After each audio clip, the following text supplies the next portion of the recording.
നമസ്കാരം. UDF സർക്കാരിലെ ഏറ്റവും മികച്ച മന്ത്രി ആര്, ഏറ്റവും മോശം മന്ത്രിമാരാരൊക്കെ ഒന്ന് പരിശോധിക്കണ്ടേ? അപ്പോൾ നമ്മൾ എന്തായാലും ഒന്ന് പരിശോധിക്കാൻ പോവുകയാണ്. നിങ്ങളുടെ അഭിപ്രായങ്ങൾ നിങ്ങൾക്ക് കമന്റ് ബോക്സിൽ രേഖപ്പെടുത്താവുന്നതാണ്.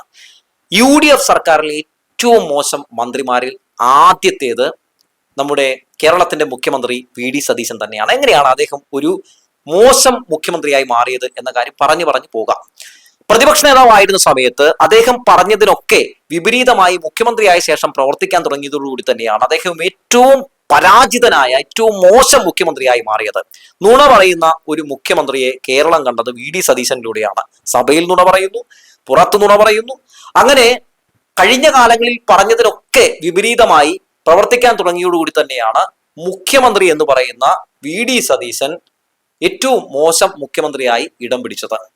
PM ശ്രീയിൽ അന്നൊരു നിലപാട് പറഞ്ഞു, അത് നടപ്പിലാക്കില്ലെന്ന് പറഞ്ഞു. മുഖ്യമന്ത്രിയാകുമ്പോൾ അത് നടപ്പിലാക്കാൻ വേണ്ടി ഓടി നടക്കുന്നു. ഊരാളുങ്കൽ സൊസൈറ്റിയെ പറ്റി അന്ന് വലിയ രീതിയിലുള്ള ആരോപണങ്ങൾ ഉന്നയിച്ചു, അഴിമതി ആരോപണങ്ങൾ അടക്കം ഉന്നയിച്ചു. ഇന്ന് ഊരാളുങ്കൽ സൊസൈറ്റി സൂപ്പറാണെന്ന് പറയുന്നു. അങ്ങനെ ഓരോ വിഷയങ്ങളിലും നമ്മൾ കാണുകയാണ്. അവസാനം അംബാനി അദാനി ക്കെതിരെയൊക്കെ ഇറങ്ങിത്തിരിച്ച VD സതീശൻ ഇപ്പോ VD അദാനി ഡീലിലെത്തി നിൽക്കുകയാണ്. അതായത് ഞങ്ങൾ ഒരു രീതിയിലും സംഘപരിവാറുമായി, RSSുമായും കേന്ദ്ര സർക്കാരുമായും ഒരടിക്ക് ഇടിക്കില്ല എന്ന് പറഞ്ഞവർ ഇപ്പോൾ അവർക്ക് വേണ്ടി മുട്ടിലെഴയുന്ന കാഴ്ച നമ്മൾ കാണുകയാണ്.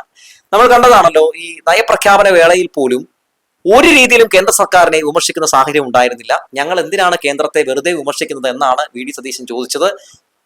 ഗവർണർക്കെതിരെയോ കേന്ദ്ര സർക്കാരിനെതിരെയോ കേന്ദ്രം കേരളത്തോട് കാണിക്കുന്ന അവഗണനക്കെതിരെയോ പെട്രോൾ ഡീസൽ വിലവർദ്ധനവിനെതിരെ കേന്ദ്ര സർക്കാർ സ്വീകരിക്കുന്ന നയങ്ങൾക്കെതിരെയോ ഒന്നിനെതിരെയും ഒരു അക്ഷരം മിണ്ടാതെ VD സതീശൻ താനൊരു തികഞ്ഞ പരാജയമാണെന്ന് ഒരു മാസം കൊണ്ട് തന്നെ കാണിച്ചിരിക്കുന്നു. അതുകൊണ്ട് ഏറ്റവും മോശം മന്ത്രിമാരുടെ ലിസ്റ്റിൽ ആദ്യത്തെ പേര് തന്നെ VD സതീശനാണ്. രണ്ടാമത്തെ ആരാണ്? രണ്ടാമത്തെ മന്ത്രി വേറെ ആരുമല്ല, നമ്മുടെ K മുരളീധരനാണ്. ആരോഗ്യ വകുപ്പ് മന്ത്രി എന്ന നിലയിൽ അദ്ദേഹം കാഴ്ചവെക്കുന്ന പ്രകടനങ്ങൾ കാണുമ്പോൾ ഇങ്ങനെ ഇരുന്ന് പോവുകയാണ്. എന്തുകൊണ്ടെന്ന് വെച്ചാൽ കേരളത്തിന് ഇത്രയും മോശമായിട്ടുള്ള ഒരു ആരോഗ്യ വകുപ്പ് മന്ത്രിയെ ഇതിനു മുമ്പ് കിട്ടിപ്പോലും കാണില്ല എന്നാണ് ഞാൻ കരുതുന്നത്. പുള്ളിക്കാരൻ പണ്ട് പറഞ്ഞൊരു ഡയലോഗ് ഓർമ്മയില്ലേ? എന്താണത് പറഞ്ഞത്? എണ്ണം കെട്ടവന്മാർ നാട് ഭരിച്ചാൽ നിപ്പയല്ല അതിനപ്പുറം പലതും വരുമെന്നാണ് പറഞ്ഞത്. ഇപ്പോ ജനം അത് കണ്ടുകൊണ്ടിരിക്കുന്നുണ്ട് എന്നുള്ളതാണ്. അതായത് പല ഗവൺമെന്റ് ആശുപത്രികളിൽ മരുന്ന് പോലും ഇല്ലാത്ത അവസ്ഥ, ശരിക്കും പറഞ്ഞ ഏറ്റവും ദുരന്തമായിട്ടുള്ള അവസ്ഥയാണ് പല സർക്കാർ ആശുപത്രികളിലും കാണാൻ സാധിക്കുന്നത്. രംഗം തകർത്ത് തരിപ്പണമാക്കിയിരിക്കുന്നു. LDF ഭരിക്കുന്ന സമയത്ത് ആരോഗ്യരംഗം രാജ്യത്ത് തന്നെ ഒന്നാമതായിരുന്നു, അല്ലെ? മികച്ച രീതിയിൽ കൊണ്ടുപോയിക്കൊണ്ടിരുന്നതാണ്. ഇപ്പോതാ UDF അധികാരത്തിൽ വന്നു, തവിട്ട് പൊടിയായി. ഷിഗല്ല റിപ്പോർട്ട് ചെയ്തല്ലേ, നിപ്പ റിപ്പോർട്ട് ചെയ്തല്ലേ, അങ്ങനെ പലതും റിപ്പോർട്ട് ചെയ്യുമ്പോഴും അതുമായി ബന്ധപ്പെട്ട് പോലും നമ്മുടെ ആരോഗ്യവകുപ്പ് മന്ത്രിക്ക് വ്യക്തത വരുത്തിക്കൊണ്ട് മാധ്യമപ്രവർത്തകരോട് ഒരു പ്രതികരണം രേഖപ്പെടുത്താൻ പോലും പറ്റാത്ത സാഹചര്യമൊക്കെ നമ്മൾ കണ്ടു, അല്ലെ? അങ്ങനെ ആരോഗ്യ വകുപ്പ് മന്ത്രി എന്ന നിലയിലും ഒപ്പം ദേവസ്വം വകുപ്പ് മന്ത്രി എന്ന നിലയിലും ഒക്കെ താൻ പൂർണ്ണ പരാജയമാണ്. തനിക്ക് അങ്ങനെ മന്ത്രിയായിട്ടിരിക്കാനുള്ള ക്വാളിറ്റി ഒന്നും ഇല്ല എന്ന് മുരളീധരൻ തെളിയിച്ചു കഴിഞ്ഞു. അതെങ്ങനെയാണ്? അതായത് സ്വർണം കട്ടവൻ ആരപ്പ, ഓർക്കുന്നില്ലേ? അപ്പൊ ആ കേസൊക്കെ ആയിട്ട് ബന്ധപ്പെട്ടുകൊണ്ട് സ്വർണ്ണക്കൊള്ള കേസിലെ പ്രതിഭാഗം വക്കീലിനെ ദേവസ്വം ബോർഡിന്റെ വക്കീലാക്കി മാറ്റുകയും അവസാനം വിമർശനങ്ങൾ ഉയർന്നപ്പോൾ അദ്ദേഹം തന്നെ രാജിവെച്ചു പോകുന്ന സാഹചര്യം ഉണ്ടായി. അല്ലാതെ ഇവര് രാജിവെച്ച് പോകുന്നൊന്നും പറഞ്ഞൊന്നും പോയതല്ല. അത് നമ്മൾ കണ്ടതാണ്. സഭയിലും മുരളീധരന്റെ ആ പ്രതികരണമൊക്കെ നമ്മുടെ മുമ്പിലുള്ളതാണ്.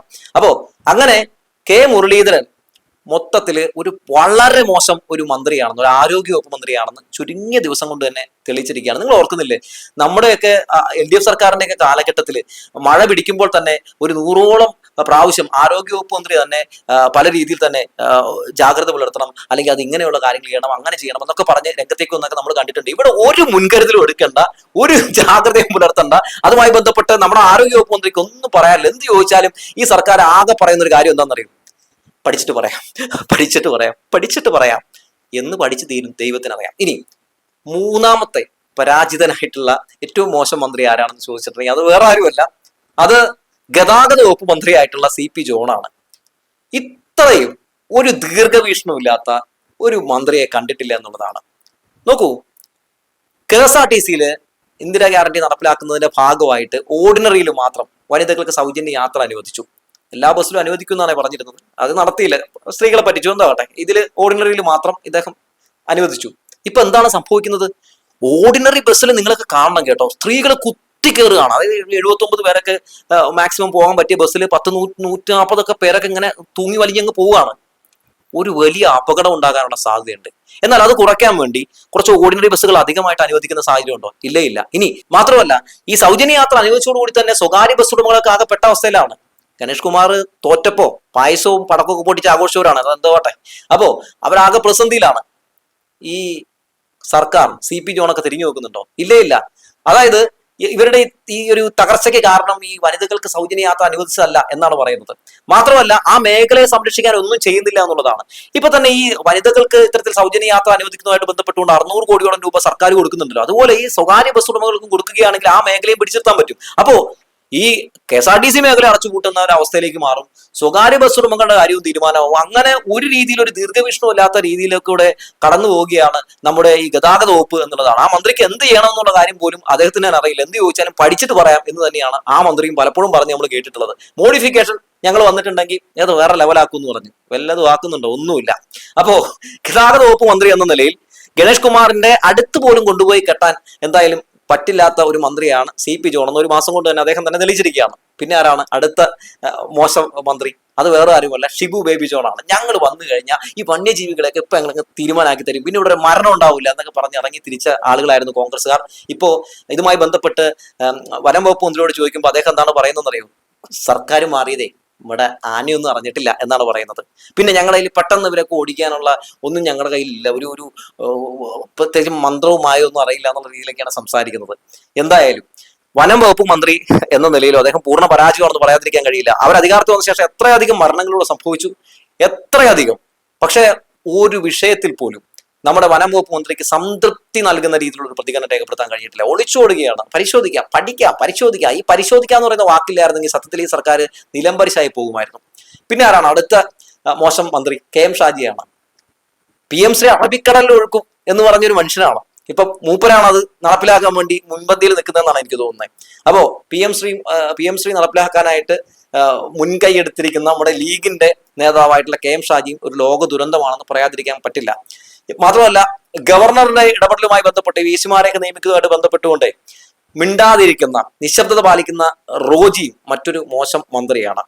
ഇനി ഇപ്പൊ നമ്മൾ കുറെ മോശം മന്ത്രിമാരുടെ കാര്യമൊക്കെ പറഞ്ഞല്ലോ. അപ്പൊ നിങ്ങൾ ആലോചിക്കും കോറലം എന്ന് എഴുതിയിട്ടുള്ള കുഞ്ഞാലിക്കുട്ടീനെ പറ്റി എന്താ പറയാത്തതെന്ന്. പുള്ളിനെ പറ്റി കുറച്ചുകൂടി നമുക്ക് സ്റ്റഡി ചെയ്യാറുണ്ട്, എന്നിട്ട് നമുക്ക് പറയാം. അപ്പോ ഏറ്റവും മികച്ച മന്ത്രിയെ കൂടി നമുക്ക് പറയേണ്ടതുണ്ട്. ഈ മന്ത്രിസഭയിലെ ഏറ്റവും മികച്ച മന്ത്രിയായിട്ട് എനിക്ക് തോന്നിയത് അത് രമേശ് ചെന്നിത്തലയാണ്. രമേശ് ചെന്നിത്തല തനിക്ക് കിട്ടിയ ആഭ്യന്തര വകുപ്പ് വളരെ അടിപൊളിയായിട്ട് അദ്ദേഹം ചെയ്യുന്നുണ്ട്. പക്ഷേ അദ്ദേഹത്തിന് ഭീഷണിയായി മാറുന്നത് എന്താണ്? ഈ VD സതീശൻ നടപ്പിലാക്കുന്ന ഈ മദ്യനികുതി കുറച്ച ആ ഒരു നയമാണ്. അത് കുറയ്ക്കുമ്പോൾ എന്താണ് സംഭവിക്കാൻ പോകുന്നത്? ഇവിടെ മദ്യം രൂക്ഷമായിട്ട് ഒഴുകാൻ പോകുന്നു. തൂഫാനുമായിട്ട് രമേശ് ചെന്നിത്തല നല്ല കസറാണ്. മുഖ്യമന്ത്രിനെയൊക്കെ കവച്ച് മൂപ്പര് നല്ല ഗംഭീരമായിട്ട് മുന്നോട്ട് പോകുന്നുണ്ട്. ലഹരി മാഫിയകളൊക്കെ പേടിച്ച് ഓടുന്ന സാഹചര്യമാണ് നിലവിലുള്ളത്. പക്ഷേ ഇവിടെ മറ്റൊരു രീതിയിൽ കൂടി രമേശ് ചെന്നിത്തലയ്ക്ക് VD സതീശൻ ഒരു വലിയ ബുദ്ധിമുട്ടായിട്ട്, ഒരു അപകടമായിട്ട് മാറുന്നുണ്ട്, അല്ലെങ്കിൽ ഒരു പേരുദോഷം കേൾപ്പിക്കുന്നുണ്ട്. അതെങ്ങനെയാണ്?